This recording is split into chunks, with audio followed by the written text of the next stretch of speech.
ಬರುವ ಆಗಸ್ಟ್ 13ರಂದು ಅಖಂಡ ಕರ್ನಾಟಕ ಬಂದ್ ನಡೆಸುವುದು 100ಕ್ಕೆ 100ರಷ್ಟು ಖಚಿತವಾಗಿದ್ದು ಯಾವುದೇ ಕಾರಣಕ್ಕೂ ಬಂದ್ ವಾಪಸ್ ಪಡೆಯುವ ಮಾತೇ ಇಲ್ಲ ಎಂದು ಕನ್ನಡ ಒಕ್ಕೂಟ ಅಧ್ಯಕ್ಷ ವಾಟಾಳ್ ನಾಗರಾಜ್ ಸ್ಪಷ್ಟಪಡಿಸಿದ್ದಾರೆ. ಮುಖ್ಯಮಂತ್ರಿ ಡಿಕೆ ಶಿವಕುಮಾರ್ ಅವರು ಬಂದ್ ಹಿಂಪಡೆಯುವಂತೆ ಮನವಿ ಮಾಡಿದ್ರು.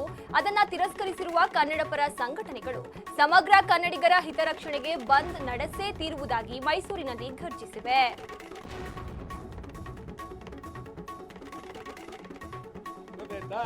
ಈ ಕಡೆ ಮಂಡ್ಯ ಕಾಲುವೆ ನೀರಿಲ್ಲ, ನೀವು ತಮಿಳ್ನಾಡಿಗೆ ನೀರು ಬಿಡಕೇನ್ರಿ?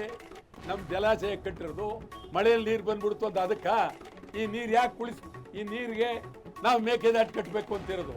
ಈ ನೀರಿಗೆ ಮೇಕೆದಾಟು ಕಟ್ಟಿದ್ರೆ ಸಮುದ್ರಕ್ಕೆ ಹೋಗೋ ನೀರು ನಮಗೆ ಉಳಿತದೆ, ನಿಮಗೆ ಬರುತ್ತೆ.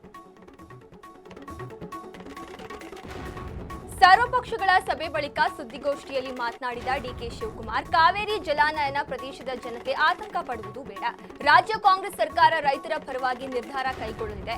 ತಮಿಳುನಾಡಿಗೆ 15 ದಿನ 3500 ಕ್ಯೂಸೆಕ್ ನೀರು ಹರಿಸಲು ಆದೇಶಿಸಿತು. ಸಿಡಬ್ಲ್ಯೂಆರ್ಸಿ ಶಿಫಾರಸನ್ನ ಸಿಡಿಡಬ್ಲ್ಯೂಎಂಎ ಆದೇಶವಾಗಿ ಮಾರ್ಪಡಿಸಿತ್ತು. ಪ್ರಕೃತಿ ನಮಗೆ ನೆರವು ನೀಡಿದ್ದರಿಂದ ಸದ್ಯದ ಸಮಸ್ಯೆ ಬಗೆಹರಿದಿದೆ ಎಂದು ಹೇಳಿದರು.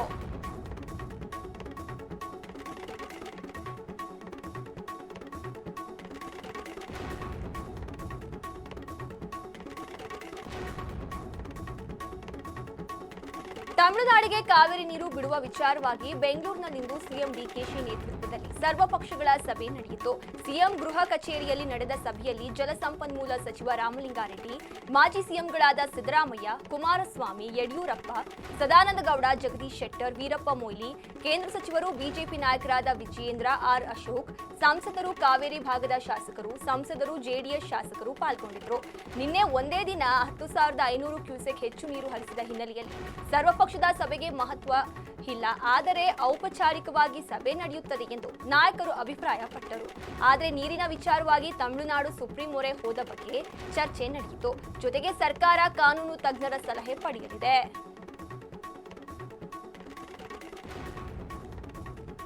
ಕಾವೇರಿ ನೀರು ತಮಿಳುನಾಡಿಗೆ ಬಿಡುವ ಬಗ್ಗೆ ಚರ್ಚೆ ನಡೆಸಲು ಸಿಎಂ ಡಿಕೆಶಿ ಸರ್ವಪಕ್ಷ ಸಭೆ ಕರೆದಿದ್ರು. ಈ ಹಿನ್ನೆಲೆಯಲ್ಲಿ ಬೆಂಗಳೂರಿನಲ್ಲಿಂದು ಬಿಜೆಪಿ ಮಹತ್ವದ ಕೋರ್ ಕಮಿಟಿ ಸಭೆ ನಡೆಯಿತು. ರಾಜ್ಯ ಬಿಜೆಪಿ ಉಸ್ತುವಾರಿ ರಾಧಾ ಮೋಹನ್ ದಾಸ್ ಅಗರ್ವಾಲ್, ರಾಜ್ಯಾಧ್ಯಕ್ಷ ಬಿವೈ ವಿಜಯೇಂದ್ರ ನೇತೃತ್ವದಲ್ಲಿ ನಡೆದ ಸಭೆಯಲ್ಲಿ ಶಾಸಕರು ಪಾಲ್ಗೊಂಡಿದ್ರು. ಸರ್ವಪಕ್ಷಗಳ ಸಭೆಯಲ್ಲಿ ಬಿಜೆಪಿ ನಿರ್ಣಯ ಹಾಗೂ ಸಲಹೆ ಏನಿರಬೇಕು ಎಂಬ ಬಗ್ಗೆ ಚರ್ಚೆ ನಡೆಯಿತು. ಬಿಡದಿ ಟೌನ್ಶಿಪ್ ವಿಚಾರವಾಗಿ ಮೈತ್ರಿ ಪಕ್ಷ ಜೆಡಿಎಸ್ ಪಾದಯಾತ್ರೆಗೆ ದಿನಾಂಕ ಘೋಷಣೆ ಮಾಡಿರುವ ಹಿನ್ನೆಲೆಯಲ್ಲಿ ತಾವು ಜೆಡಿಎಸ್ ಜೊತೆ ಹೋಗಬೇಕೇ ಇಲ್ಲ ಪ್ರತ್ಯೇಕವಾಗಿ ಬಿಜೆಪಿ ಪಾದಯಾತ್ರೆ ನಡೆಸಬೇಕೆ ಎಂಬ ಬಗ್ಗೆ ಚರ್ಚೆ ನಡೆಯಿತು. ಜೊತೆಗೆ ಸಿಟಿ ರವಿ, ಯಶುಪಾಲ್ ಸುವರ್ಣ ವಿರುದ್ಧದ ಎಫ್ಐಆರ್ ದಾಖಲಾಗಿರುವ ಬಗ್ಗೆಯೂ ಚರ್ಚೆ ನಡೆಯಿತು.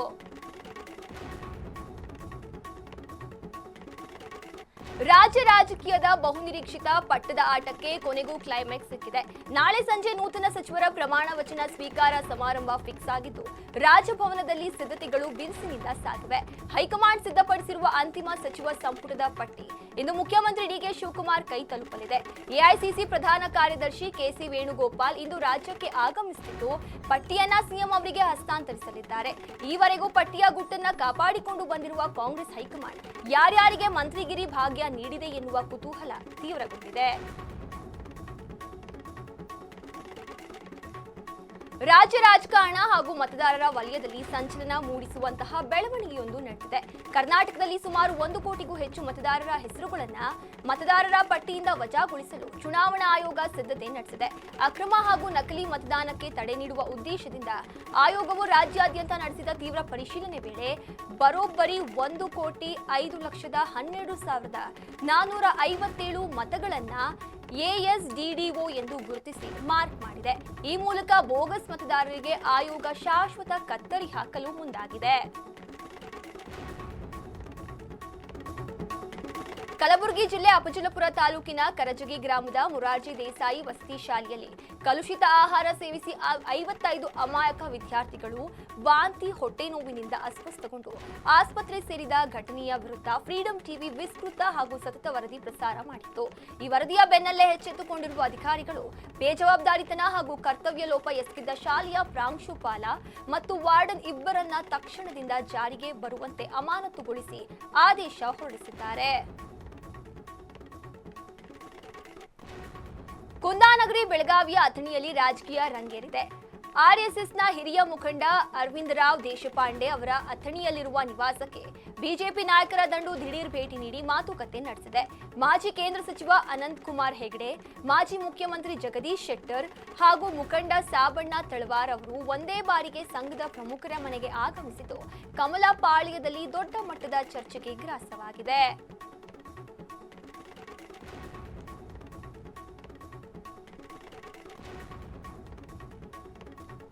ಕುಂದಾನಗರಿ ಬೆಳಗಾವಿಯ ಸಾರಿಗೆ ಕ್ಷೇತ್ರದಲ್ಲಿ ಮತ್ತೊಂದು ಮೈಲಿಗಲ್ಲು ನೆಟ್ಟಿದೆ. ಪ್ರಯಾಣಿಕರ ನಿರಂತರ ಮನವಿ ಹಾಗೂ ಸುಖಕರ ಪ್ರಯಾಣದ ಹಿತದೃಷ್ಟಿಯಿಂದ ವಾಯುವ್ಯ ಕರ್ನಾಟಕ ರಸ್ತೆ ಸಾರಿಗೆ ನಿಗಮವು ನೂತನ ಸ್ಲೀಪರ್ ಬಸ್ಗಳನ್ನು ರಸ್ತೆಗಿಳಿಸಿದೆ. ಬೆಳಗಾವಿ ಕೇಂದ್ರ ಬಸ್ ನಿಲ್ದಾಣದಲ್ಲಿ ನಡೆದ ಅದ್ದೂರಿ ಕಾರ್ಯಕ್ರಮದಲ್ಲಿ ನೂತನ ರಾಜರಥ ಹಾಗೂ ಪಲ್ಲಕ್ಕಿ ಸ್ಲೀಪರ್ ಬಸ್ಗಳಿಗೆ ಹಸಿರು ನಿಶಾನೆ ತೋರಿಸುವ ಮೂಲಕ ಚಾಲನೆ ನೀಡಲಾಯಿತು. ಈ ಮೂಲಕ ಧರ್ಮಸ್ಥಳಕ್ಕೆ ತೆರಳುವ ಭಕ್ತಾದಿಗಳಿಗೆ ಹಾಗೂ ಮಹಾರಾಷ್ಟ್ರದ ಠಾಣೆಗೆ ಪ್ರಯಾಣಿಸುವ ಸಾರ್ವಜನಿಕರಿಗೆ ನಿಗಮ ಬಿಗ್ ಗಿಫ್ಟ್ ಕೊಟ್ಟಿದೆ.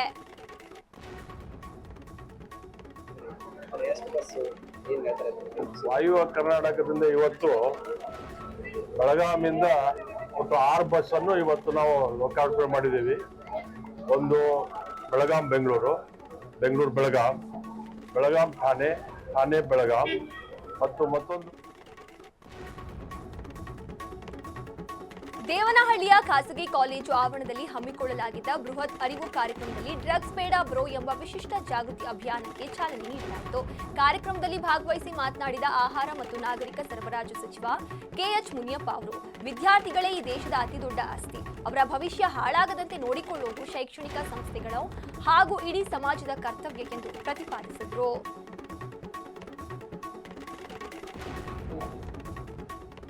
ಈ ವಿಷಯದ ಬಗ್ಗೆ ಅರಿವು ಮೂಡಿಸಬೇಕು.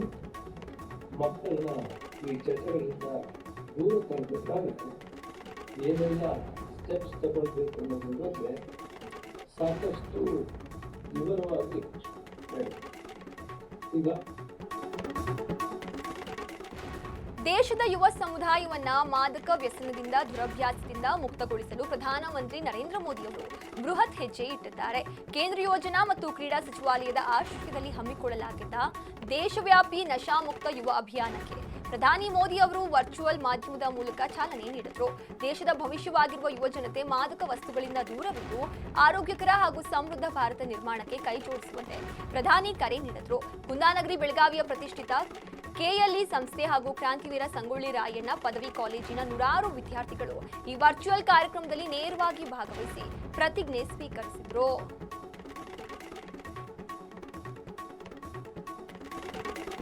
ದೇಶದ ಯುವ ಜನತೆಯನ್ನ ಮಾದಕ ವಸ್ತುಗಳ ದಾಸ್ಯದಿಂದ ಮುಕ್ತಗೊಳಿಸಲು ಇಂದಿನಿಂದ ದೇಶಾದ್ಯಂತ ಬೃಹತ್ ನಶಾಮುಕ್ತ ಯುವ ಅಭಿಯಾನಕ್ಕೆ ಚಾಲನೆ ನೀಡಲಾಯಿತು. ಈ ಅಭಿಯಾನವನ್ನು ಉದ್ದೇಶಿಸಿ ಮಾತನಾಡಿರುವ ಪ್ರಧಾನಿ ಮಂತ್ರಿ ನರೇಂದ್ರ ಮೋದಿ ಅವರು, ವಿಕಸಿತ ಭಾರತದ ಕನಸು ನನಸಾಗಬೇಕಾದರೆ ದೇಶಕ್ಕೆ ನಶಾಮುಕ್ತ ಯುವ ಶಕ್ತಿಯ ಅಗತ್ಯವಿದೆ ಎಂದು ಪ್ರತಿಪಾದಿಸಿದರು. ಬೆಂಗಳೂರಿನ ಆರ್ಆರ್ ಮೆಡಿಕಲ್ ಕಾಲೇಜು ವತಿಯಿಂದ ಆಯೋಜಿಸಲಾಗಿದ್ದ ನಶಾಮುಕ್ತ ಭಾರತ ಕಾರ್ಯಕ್ರಮದಲ್ಲಿ ಪ್ರಧಾನಿ ಅವರು ಡ್ರಗ್ಸ್ ಹಾವಳಿ ಹಾಗೂ ಅದರ ದುಷ್ಪರಿಣಾಮಗಳ ಕುರಿತು ಮಾತನಾಡಿದ್ದಾರೆ.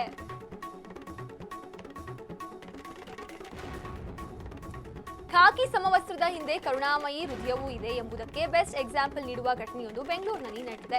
ಪೊಲೀಸ್ ಕಾನ್ಸ್ಟೇಬಲ್ ಪರೀಕ್ಷೆ ಬರೆಯಲು 8 ತಿಂಗಳ ಮಗುವಿನೊಂದಿಗೆ ಬಂದಿದ್ದ ಬಾಣಂತಿ ತಾಯಿಗೆ ನೆರವಾಗುವ ಮೂಲಕ ಚನ್ನಮ್ಮನ ಕೆರೆ ಅಚ್ಚುಕಟ್ಟು ಠಾಣೆಯ ಪೊಲೀಸರು ಮಾನವೀಯತೆ ಮೆರೆದಿದ್ದಾರೆ. ತಾಯಿಯ ನಿಶ್ಚಿಂತೆಯಂತೆ ಪರೀಕ್ಷೆ ಬರೆಯಲು ಎಂದು ಪರೀಕ್ಷಾ ಕೇಂದ್ರದ ಹೊರಗೆ ಆ ಮಗುವನ್ನ ಆರೈಕೆ ಮಾಡಿ ಆಟವಾಡಿಸಿದ ಪೊಲೀಸ್ ಸಿಬ್ಬಂದಿಯ ಕಾರ್ಯಕ್ಕೆ ಇಡೀ ನಾಡೇ ಶಭಾಷ್ ಎಂದಿದೆ.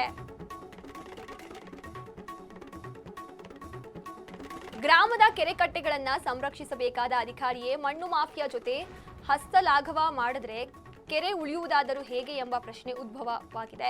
ಬೆಂಗಳೂರು ಗ್ರಾಮಾಂತರ ಜಿಲ್ಲೆ ನೆಲಮಂಗಲ ತಾಲೂಕಿನ ಬೂದಿಹಾಳ್ ಗ್ರಾಮ ಪಂಚಾಯಿತಿ ವ್ಯಾಪ್ತಿಯ ನರಸಿಂಹನಪಾಳ್ಯದಲ್ಲಿ ಕೆರೆಯ ಮಣ್ಣನ್ನ ಹಗಲು ರಾತ್ರಿ ಎನ್ನದೆ ಬಗೆದು ಬರಿದು ಮಾಡಲಾಗ್ತಿದೆ. ದುಡ್ಡು ಕೊಟ್ರೆ ಪಿಡಿಒ ಏನ್ ಬೇಕಿದ್ರೂ ಮಾರುತ್ತಾರೆ ಎನ್ನುವುದಕ್ಕೆ ಸಾಕ್ಷಿಯಂತೆ ಅಮಾನತಾಗಿರುವ ಪಿಡಿಒ ಚಿರಂಜೀವಿ ಎಂಬ ಅಧಿಕಾರಿಯ ನೇರ ಅಮಾನತಿನೊಂದಿಗೆ ಕೆರೆಯಲ್ಲಿ ಬೃಹತ್ ಜೆಸಿಬಿ ಹಾಗೂ ಇಟಾಚಿ ಬಳಸಿ ಮಣ್ಣು ದರೋಡೆ ನಡೆಸಲಾಗ್ತಿದೆ.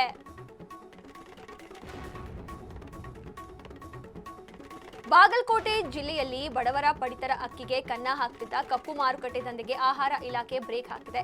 ಜಮಖಂಡಿ ತಾಲೂಕಿನ ಕವಟಗಿ ಗ್ರಾಮದ ಮಲ್ಲಿಕಾರ್ಜುನ ದೇವಸ್ಥಾನದ ಮುಂಭಾಗದಲ್ಲಿ ಯಾವುದೇ ಅಧಿಕೃತ ದಾಖಲೆಗಳಿಲ್ಲದೆ ಅಕ್ರಮವಾಗಿ ಸಂಗ್ರಹಿಸಲಾಗಿದ್ದ ಪಡಿತರ ಅಕ್ಕಿಯ ಮೇಲೆ ಜಮಖಂಡಿ ಆಹಾರ ಇಲಾಖೆ ಅಧಿಕಾರಿಗಳು ದಿಢೀರ್ ದಾಳಿ ನಡೆಸಿದ್ದಾರೆ. ಅಕ್ಕಿಯನ್ನ ಜಪ್ತಿ ಮಾಡಲಾಗಿದ್ದು ಅಕ್ರಮದಲ್ಲಿ ತೊಡಗಿದ್ದ 2 ಆರೋಪಿಗಳ ವಿರುದ್ಧ ಪ್ರಕರಣ ದಾಖಲಾಗಿದೆ. 2026ರಲ್ಲಿ ಕಲ್ಗಿ ಗ್ರಾಮದಲ್ಲಿ ಮಲ್ಲಿಕಾರ್ಜುನ ದೇವಸ್ಥಾನದಲ್ಲಿ ಅನಧಿಕೃತವಾಗಿ ಸಂಗ್ರಹಿಸಿದ್ದಾರೆಂಬ ದೂರಿನಿಟ್ಟು ಇವತ್ತು ಬಂದು ಪರಿಶೀಲನೆ ಮಾಡಲಾಗಿ ಪಂಚಾಯತ್ ಸಮಕ್ಷಮ ಗ್ರಾಮ ಲೆಕ್ಕಾಧಿಕಾರಿಗಳು ಹಾಗೂ ಗ್ರಾಮ ಸಹಾಯಕರ ಸಮಕ್ಷಮ ಪರಿಶೀಲನೆ ಮಾಡಲಾಗಿ ಸುಮಾರು ಅಕ್ಕಿ ಮುಖ್ಯಗಳು ಇರುವುದರಿಂದ ಅವೆಲ್ಲ ತೆಗೆದು ಕೊಡಗು ಜಿಲ್ಲೆಯಲ್ಲಿ ಮಳೆಯ ಆರ್ಭಟ ಮುಂದುವರೆದಿದ್ದು ಕಾವೇರಿ ಉಗಮ ಕ್ಷೇತ್ರ ತಲಕಾವೇರಿ ಹಾಗೂ ಭಾಗಮಂಡಲ ವ್ಯಾಪ್ತಿಯಲ್ಲಿ ವರುಣ ದೇವನ ರೌದ್ರ ನರ್ತನ ಜೋರಾಗಿದೆ. ಬ್ರಹ್ಮಗಿರಿ ತಪ್ಪಲಿನಲ್ಲಿ ಸುರಿಯುತ್ತಿರುವ ಧಾರಾಕಾರ ಮಳೆಯಿಂದಾಗಿ ತಲಕಾವೇರಿ ದೇವಾಲಯದ ಮೆಟ್ಟಲುಗಳ ಮೇಲೆಯೇ ನೀರು ನದಿಯಂತೆ ಹರಿಯುತ್ತಿದೆ. ಈ ರಮಣೀಯ ಹಾಗೂ ವೈಭವದ ದೃಶ್ಯವನ್ನ ಕಂಡು ಭಕ್ತಾದಿಗಳು ಪುಳಕಿತಗೊಂಡಿದ್ದಾರೆ. ಭಾರಿ ಮಳೆಯ ನಡುವೆಯೂ ತಲಕಾವೇರಿ ಕ್ಷೇತ್ರದಲ್ಲಿ ಅರ್ಚಕರ ತಂಡದಿಂದ ನಿತ್ಯ ಪೂಜೆ ಹಾಗೂ ಧಾರ್ಮಿಕ ಕೈಂಕರ್ಯಗಳು ನೆರವೇರುತ್ತಿದ್ದು ಭಕ್ತರ ದರ್ಶನವೂ ನಿರಂತರವಾಗಿ ಸಾಗಿದೆ.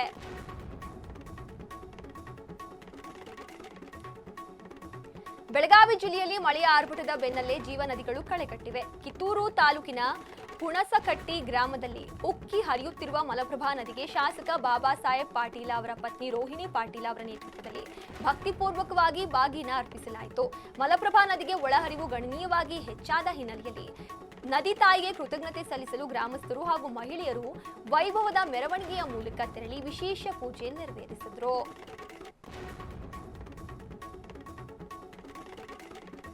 ಬೆಳಗಾವಿಯಲ್ಲಿ ಈ ಬಾರಿ ವಾಡಿಕೆಗಿಂತ ಕಡಿಮೆ ಮಳೆಯಾಗಿದ್ದರೂ ರೈತರ ಬದುಕು ಮಾತ್ರ ಬೀದಿಗೆ ಬಂದಿದೆ. ಬೆಳಗಾವಿ ಹೊರವಲಯದ ಎಳ್ಳೂರು ಮಾರ್ಗ ಮಧ್ಯೆ ಹರಿಯುವ ಶಾಪಗ್ರಸ್ತ ಬಳ್ಳಾರಿ ನಾಲಾ ಮತ್ತೆ ತನ್ನ ಅವಾಂತರವನ್ನ ಸೃಷ್ಟಿಸಿದೆ. ಮೊದಲನೇ ಹಂತದಲ್ಲಿ ಸೂಕ್ತ ಮಳೆಯಿಲ್ಲದೆ ಭಕ್ತರು ಬೆಳೆ ಒಣಗಿ ನಾಶವಾಗಿದ್ದರೆ ಈಗ ಏಕಾಏಕಿ ಬಂದ ನೀರಿಗೆ ನಾಲಾ ಉಕ್ಕಿ ಹರಿದು ಸಾವಿರಾರು ಎಕರೆ ಭತ್ತದ ಗದ್ದೆ ಸಂಪೂರ್ಣ ಜಲಾವೃತಗೊಂಡಿದೆ. ದೇಶದಲ್ಲೇ ಪ್ರಸಿದ್ಧಿ ಪಡೆದಿರುವ ಬಾಸುಮತಿ ಭತ್ತವನ್ನ ಅತಿ ಹೆಚ್ಚು ಬೆಳೆಯುವ ರೈತರ ಶ್ರಮವೆಲ್ಲ ಈಗ ನೀರಿನಲ್ಲಿ ಕೊಳೆತು ಹೋಗುವ ಭೀತಿ ಎದುರಾಗಿದೆ. ಜೂನ್ ಒಳಗೆ ನಾವು ಇಲ್ಲಿ ಬಿತ್ತಿದ್ದು, ಬಿತ್ತ ಮೇಲೆ ಮಳೆ ಹೋದ ಮೇಲೆ ನಮ್ಮ ಜಲ ಬಿತ್ತಿದೆಲ್ಲ ಭತ್ತ ಹೋತದ. ಮತ್ತು ಎರಡನೇ ಭತ್ತ ಈಗ ನಾಟಿ ಹಚ್ಚೋದಂದ್ರೆ ಈಗ ನೀರು ಹೋದ 4 ದಿವಸದಂಗೆ ನೀರು ಬಂದ ಕೇಸೆ ಎಲ್ಲ ನುಕ್ಸಾನ್ ಆಗೈತಿ. ಈಗ ನಾಟಿ ಹಚ್ಚೋದನ್ನು ಕೊಡಗು ಜಿಲ್ಲೆಯಲ್ಲಿ ಕೊಂಚ ತಡವಾಗಿ ಬಂದರೂ ಮಳೆರಾಯ ತನ್ನ ಅಬ್ಬರವನ್ನ ಶುರು ಮಾಡಿದ್ದಾನೆ. ಜಿಲ್ಲೆಯಾದ್ಯಂತ ಮಳೆಯ ತೀವ್ರಗೊಂಡಿದ್ದು ಹವಾಮಾನ ಇಲಾಖೆಯು ಇಂದಿಗೆ ಕರಾವಳಿ, ಮಲೆನಾಡು ಗಡಿಭಾಗ ಸೇರಿದಂತೆ ಇಡೀ ಕೊಡಗು ಜಿಲ್ಲೆಗೆ ರೆಡ್ ಅಲರ್ಟ್ ಘೋಷಿಸಿದೆ. ಬ್ರಹ್ಮಗಿರಿ ಬೆಟ್ಟದ ತಪ್ಪಲು ಪ್ರದೇಶದಲ್ಲಿ ಭಾರೀ ಬಿರುಗಾಳಿ ಸಹಿತ ಧಾರಾಕಾರ ಮಳೆ ಸುರಿಯುತ್ತಿದ್ದು ಪವಿತ್ರ ಕಾವೇರಿ ನದಿ ಅಪಾಯದ ಮಟ್ಟ ಮೀರಿ ಹರಿಯುತ್ತಿದೆ. ಪರಿಣಾಮ ಭಾಗಮಂಡಲದ ತ್ರಿವೇಣಿ ಸಂಗಮ ಸಂಪೂರ್ಣ ಜಲಾವೃತಗೊಂಡಿದೆ.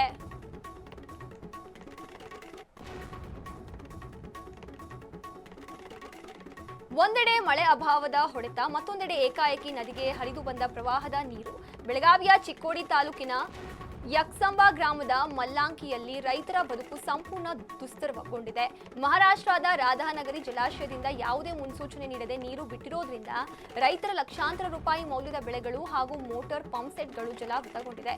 ಇದರ ನಡುವೆ ಪ್ರವಾಹದ ನೀರಿನಲ್ಲಿ 20 ರಿಂದ 30 ಅಡಿ ಉದ್ದದ ಬೃಹತ್ ಮೊಸಳೆಗಳು ಪ್ರತ್ಯಕ್ಷವಾಗಿದ್ದು ಜೀವಭಯದಲ್ಲೇ ರೈತರು ಜಮೀನಿನಲ್ಲಿ ಕೆಲಸ ಮಾಡ್ತಿದ್ದಾರೆ.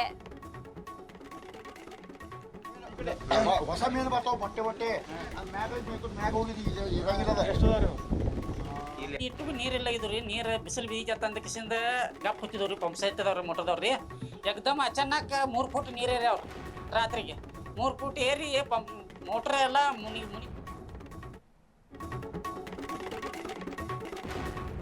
ಕುಂದಾನಗರಿ ಬೆಳಗಾವಿಯಲ್ಲಿ ಕೃಷ್ಣ ಹಾಗೂ ಅದರ ಉಪನದಿಗಳ ಉಗ್ರ ರೂಪ ಮುಂದುವರೆದಿದೆ. ಮಹಾರಾಷ್ಟ್ರದ ಜಲಾನಯನ ಪ್ರದೇಶಗಳಲ್ಲಿ ಸುರಿಯುತ್ತಿರುವ ಭಾರಿ ಮಳೆಯಿಂದಾಗಿ ಬೆಳಗಾವಿ ಜಿಲ್ಲೆಯ ಚಿಕ್ಕೋಡಿ ತಾಲೂಕಿನ ನದಿಗಳು ಅಪಾಯದ ಮಟ್ಟ ಮಿತಿ ಮೀರಿ ಹರಿಯುತ್ತವೆ. ದೂದ್ಗಂಗಾ ನದಿಗೆ ಅಪಾರ ಪ್ರಮಾಣದ ನೀರು ಹರಿಬಿಟ್ಟಿರಿಂದ ಯಕ್ಸಂಬ ಗ್ರಾಮದ ಮುಲ್ಲಾಂಕಿಯಲ್ಲಿರುವ ಮನ್ಸೂರ ಶಾ ಅಲಿ ದರ್ಗಾ ಸಂಪೂರ್ಣವಾಗಿ ನೀರಿನಲ್ಲಿ ಮುಳುಗಡೆಯಾಗಿದೆ. ಮತ್ತೊಂದೆಡೆ ಕೃಷ್ಣಾ ನದಿಯ ಬೋರ್ಗಡೆಕ್ಕೆ ಕಲ್ಲೋಲ ಗ್ರಾಮದ ಐತಿಹಾಸಿಕ ದತ್ತ ಮಂದಿರ ಸಂಪೂರ್ಣವಾಗಿ ಜಲಾವೃತಗೊಂಡಿದೆ.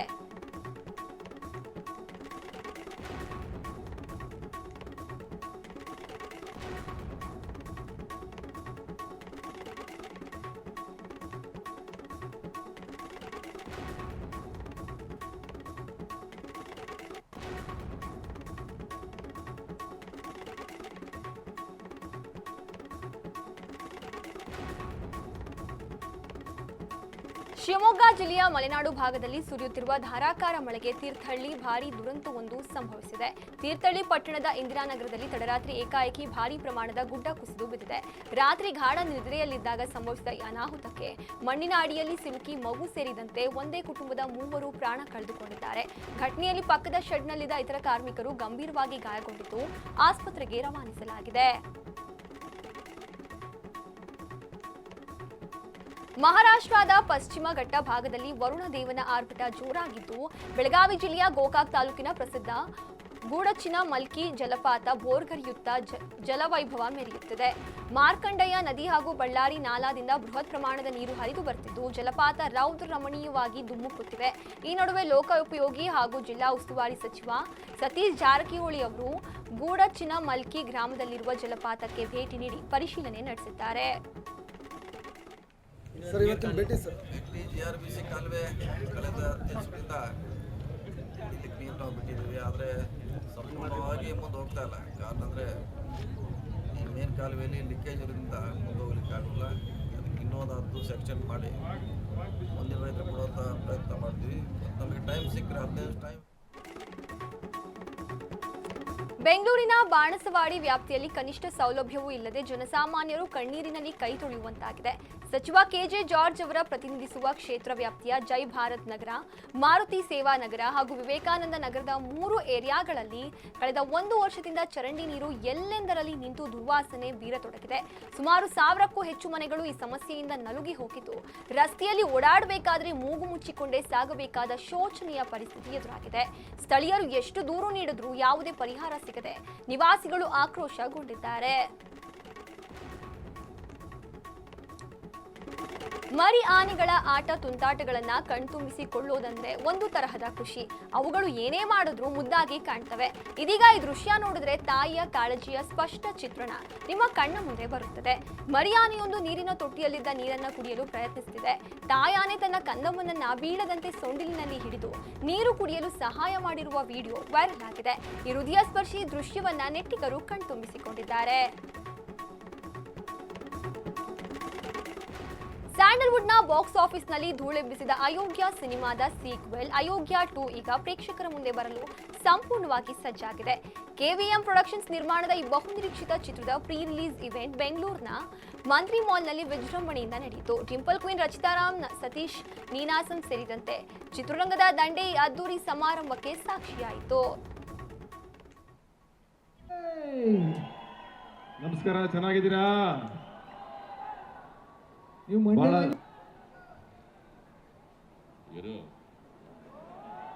ಸತೀಶ್ ಅವರು ಫ್ಯಾಂಟಾಸ್ಟಿಕ್.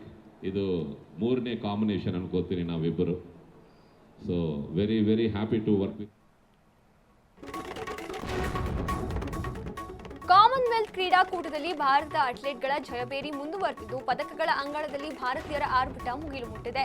ನಿನ್ನೆ ನಡೆದ ಮಹತ್ವದ ಪಂದ್ಯಗಳಲ್ಲಿ ಭಾರತೀಯ ಕ್ರೀಡಾಪಟುಗಳು ಒಂದೇ ದಿನ ಬರೋಬ್ಬರಿ 9 ಚಿನ್ನದ ಪದಕಗಳನ್ನು ಗೆದ್ದು ಬೀಗಿದ್ದಾರೆ.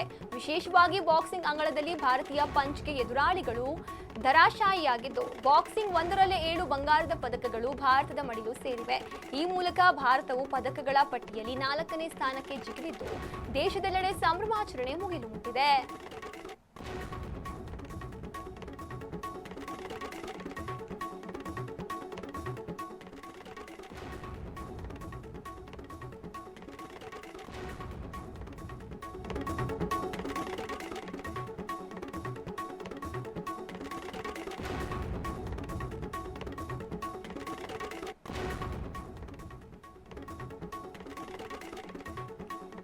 ಟೀಮ್ ಇಂಡಿಯಾದ ಸ್ಟಾರ್ ಆಲ್ರೌಂಡರ್ ಹಾರ್ದಿಕ್ ಪಾಂಡ್ಯ ತಿರುಪತಿ ತಿಮ್ಮಪ್ಪನ ಸನ್ನಿಧಿಗೆ ಭೇಟಿ ನೀಡಿ ವಿಶೇಷ ಪ್ರಾರ್ಥನೆ ಸಲ್ಲಿಸಿದ್ದಾರೆ. ಕಳೆದೊಂದು ವರ್ಷದಿಂದ ಫಾರ್ಮ್ ಮತ್ತು ಗಾಯದ ಸಮಸ್ಯೆಯಿಂದ ಬಳಲುತ್ತಿರುವ ಪಾಂಡ್ಯ ಎಲ್ಲಾ ಸಂಕಷ್ಟಗಳನ್ನು ನಿವಾರಿಸಲೆಂದೇ ತಿಮ್ಮಪ್ಪನಿಗೆ ಮುಡಿಕೊಟ್ಟು ಹರಕೆ ತೀರಿಸಿದ್ದಾರೆ. ಪಾಂಡ್ಯ ಅವರೊಂದಿಗೆ ಗೆಳತಿ ಎನ್ನಲಾದ ಮಹಿಕಾ ಶರ್ಮಾ ಕೂಡ ಸಾಥ್ ನೀಡಿರೋದು ಕುತೂಹಲ ಮೂಡಿಸಿದೆ.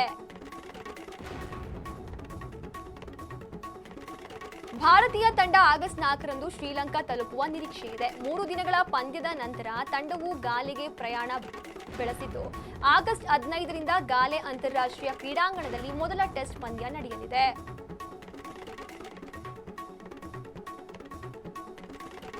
ಬಿಹಾರದ ಸುಪೌಲ್ ಜಿಲ್ಲೆಯ ಹೊಲದಲ್ಲಿ ಸಿಕ್ಕ ಬೃಹತ್ ಮೊಸಳೆಯನ್ನ ಗ್ರಾಮಸ್ಥರು ಸುರಕ್ಷಿತವಾಗಿ ಹಿಡಿದ ಬಳಿಕ ಯುವಕನೊಬ್ಬ ಅದನ್ನ ಹೆಗಲ ಮೇಲೆ ಹೊತ್ತು ಪೊಲೀಸ್ ಠಾಣೆಗೆ ತಂದ ಘಟನೆ ವೈರಲ್ ಆಗಿದೆ. ಬಳಿಕ ಅರಣ್ಯ ಇಲಾಖೆ ಮೊಸಳೆಯನ್ನ ವಶಕ್ಕೆ ಪಡೆದು ಆರೋಗ್ಯ ತಪಾಸಣೆ ನಡೆಸಿ ಕೋಸಿ ನದಿಗೆ ಸುರಕ್ಷಿತವಾಗಿ ಬಿಡುಗಡೆ ಮಾಡಿದೆ.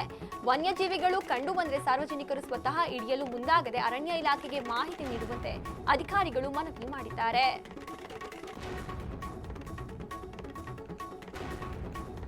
ವಿದ್ಯಾರ್ಥಿಗಳಿಗೆ ಜ್ಞಾನ ದಾಸೋಹ ನೀಡಬೇಕಾದ ವಸತಿ ಶಾಲೆಯೊಂದು ರಾಕ್ಷಸಿ ಪ್ರವೃತ್ತಿಯ ತಾಣವಾಗಿ ಮಾರ್ಪಟ್ಟಿದೆಯಾ ಎನ್ನುವ ಕಟು ಪ್ರಶ್ನೆ ಮೂಡಿದೆ. ಚಿತ್ರದುರ್ಗ ಜಿಲ್ಲೆಯ ಚಳ್ಳಕೆರೆ ತಾಲೂಕಿನ ಬಾಲೇನಹಳ್ಳಿಯಲ್ಲಿರುವ ಇಂದಿರಾ ಗಾಂಧಿ ವಸತಿ ಶಾಲೆಯಲ್ಲಿ ಎಸ್ಎಸ್ಎಲ್ಸಿ ವಿದ್ಯಾರ್ಥಿಯೊಬ್ಬನ ಮೇಲೆ ಅದೇ ತರಗತಿಯ ಬರೋಬ್ಬರಿ 19 ವಿದ್ಯಾರ್ಥಿಗಳು ಸೇರಿಕೊಂಡು ತ್ರಿಜ್ಯ ಹಾಗೂ ಪೆನ್ನಿಂದ ಮೈ ತುಂಬಾ ಚುಚ್ಚಿ ವಿಕೃತಿ ಮೆರೆದಿದ್ದಾರೆ. ಘಟನೆಯನ್ನ ಯಾರಿಗಾದ್ರೂ ಹೇಳಿದ್ರೆ ಜೀವ ಸಹಿತ ಬಿಡುವುದಿಲ್ಲ ಎಂದು ಧಮಕಿ ಹಾಕಿದ್ದ ಈ ಗ್ಯಾಂಗ್ನ ಹಲ್ಲೆಯಿಂದ ಕಂಗೆಟ್ಟ ಬಾಲಕ ಈಗ ಆಸ್ಪತ್ರೆ ಪಾಲಾಗಿದ್ದಾನೆ.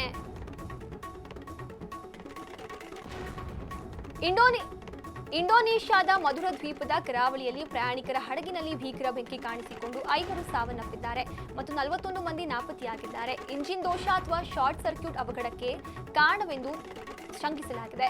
ನೌಕಾಪಡೆ ಮತ್ತು ರಕ್ಷಣಾ ಸಿಬ್ಬಂದಿ ಬೃಹತ್ ಶೋಧ ಕಾರ್ಯಾಚರಣೆ ನಡೆಸುತ್ತಿದ್ದಾರೆ. ಭದ್ರತಾ ನಿಯಮಗಳ ಕೊರತೆ ಮತ್ತು ಹೆಚ್ಚುವರಿ ಪ್ರಯಾಣಿಕರು ಇಂತಹ ದುರಂತಗಳಿಗೆ ಕಾರಣವಾಗುತ್ತಿವೆ.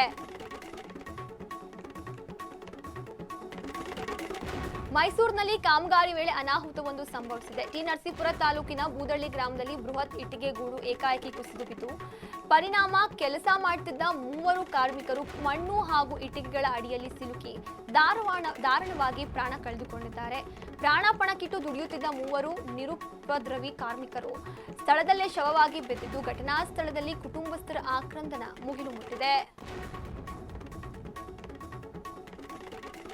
ಸಕ್ಕರೆ ನಾಡು ಮಂಡ್ಯದಲ್ಲಿ ರೈತರ ಹಾಗೂ ಜನಸಾಮಾನ್ಯರ ಧ್ವನಿಯಾಗಿ ಹೋರಾಡುತ್ತಿದ್ದ ಕ್ರಾಂತಿಕಾರಿ ನಾಯಕನೊಬ್ಬ ಸಾಲದ ಶೂಲಕ್ಕೆ ಬಲಿಯಾಗಿದ್ದಾರೆ. ಪಾಂಡವಪುರ ತಾಲೂಕಿನ ಕೆ ಬೆಟ್ಟಹಳ್ಳಿ ಗ್ರಾಮದ ನಿವಾಸಿ ಜನಪರ ಹೋರಾಟಗಾರ ಮಂಜುನಾಥ್ ಅವರು ಸಾಲ ಬಾಧೆ ಹಾಗೂ ಮಾನಸಿಕ ಖಿನ್ನತೆಯಿಂದ ನೊಂದು ನಾಲೆಗೆ ಧುಮುಕಿ ಆತ್ಮಹತ್ಯೆ ಮಾಡಿಕೊಂಡಿದ್ದಾರೆ. ಆತ್ಮಹತ್ಯೆಗೂ ಮುನ್ನ ತಮ್ಮ ಮನದಾಳದ ಕಣ್ಣೀರು ಹಾಗೂ ಸಾಲದ ನೋವಿನ ಸುದೀರ್ಘ ಸಂದೇಶವನ್ನ ಸರ್ಕಾರ ಮತ್ತು ಜಿಲ್ಲಾಡಳಿತಕ್ಕೆ ರವಾನಿಸಿ ಈ ಹೆಜ್ಜೆ ಇಟ್ಟಿದ್ದಾರೆ. ಬೆಳಗಾವಿ ಜಿಲ್ಲೆಯ ರಾಯಭಾಗ ತಾಲೂಕಿನಲ್ಲಿ ಬೆಚ್ಚಿ ಬೀಳಿಸುವ ಅಪಘಾತವೊಂದು ಸಂಭವಿಸಿದೆ. ಕುಡಚಿ ಸಮೀಪದ ಕಾಗವಾಡ ಕಲಾದಗಿ ರಾಜ್ಯ ಹೆದ್ದಾರಿಯಲ್ಲಿ ವೇಗವಾಗಿ ಸಾಗುತ್ತಿದ್ದ ಕಾರು ಚಾಲಕನ ನಿಯಂತ್ರಣ ತಪ್ಪಿ ರಸ್ತೆ ಬದಿಯ ವಿದ್ಯುತ್ ಕಂಬಕ್ಕೆ ಭೀಕರವಾಗಿ ಡಿಕ್ಕಿ ಹೊಡೆದಿದೆ. ಡಿಕ್ಕಿಯ ರಭಸಕ್ಕೆ ಸಿಮೆಂಟ್ ವಿದ್ಯುತ್ ಕಂಬ 4-5 ತುಂಡಾಗಿ ಧರೆಗುಳಿದೆ. ಕಂಬ ಮುರಿದು ಬಿದ್ದರೂ ಆ ಸಮಯದಲ್ಲಿ ವಿದ್ಯುತ್ ಸಂಭವಿಸಬಹುದಾಗಿದ್ದ ಬೃಹತ್ ದುರಂತವೊಂದು ತಪ್ಪಿದಂತಾಗಿದೆ. ವಿಜಯನಗರದ ಹಗರಿಬೊಮ್ಮನಹಳ್ಳಿಯಲ್ಲಿ ಆತಂಕದ ವಾತಾವರಣ ನಿರ್ಮಾಣವಾಗಿದೆ. ಗೃಹ ಕಲಹದ ಹಿನ್ನೆಲೆಯಲ್ಲಿ ವಿಚಾರಣೆಗೆಂದು ಹಗರಿಬೊಮ್ಮನಹಳ್ಳಿ ಪೊಲೀಸ್ ಠಾಣೆಗೆ ಕರೆ ತಂದಿದ್ದ ಹರಪ್ಪನಹಳ್ಳಿ ಮೂಲದ ಕಟ್ಟಡ ಕಾರ್ಮಿಕ ಖಲೀಲ್ ಠಾಣೆಯಲ್ಲೇ ಅನುಮಾನಾಸ್ಪದವಾಗಿ ಸಾವನ್ನಪ್ಪಿದ್ದಾರೆ. ನಿನ್ನೆ ರಾತ್ರಿ ಈ ಘಟನೆ ನಡೆದಿದ್ದು ಪೊಲೀಸರ ಪ್ರಕಾರ ಫಿಟ್ಸ್ ಬಂದು ಮೃತಪಟ್ಟಿದ್ದಾರೆ ಎಂದು ಹೇಳಲಾಗ್ತಿದೆ. ಆದರೆ ಠಾಣೆಯಲ್ಲಿ ಸಾವನ್ನಪ್ಪಿರುವುದಕ್ಕೆ ಸಾರ್ವಜನಿಕರು ಹಾಗೂ ಮೃತರ ಸಂಬಂಧಿಕರು ತೀವ್ರ ಆಕ್ರೋಶ ವ್ಯಕ್ತಪಡಿಸಿದ್ದು ಠಾಣೆ ಮುಂದೆ ಸಾವಿರಾರು ಜನ ಜಮಾಯಿಸಿದ್ದಾರೆ.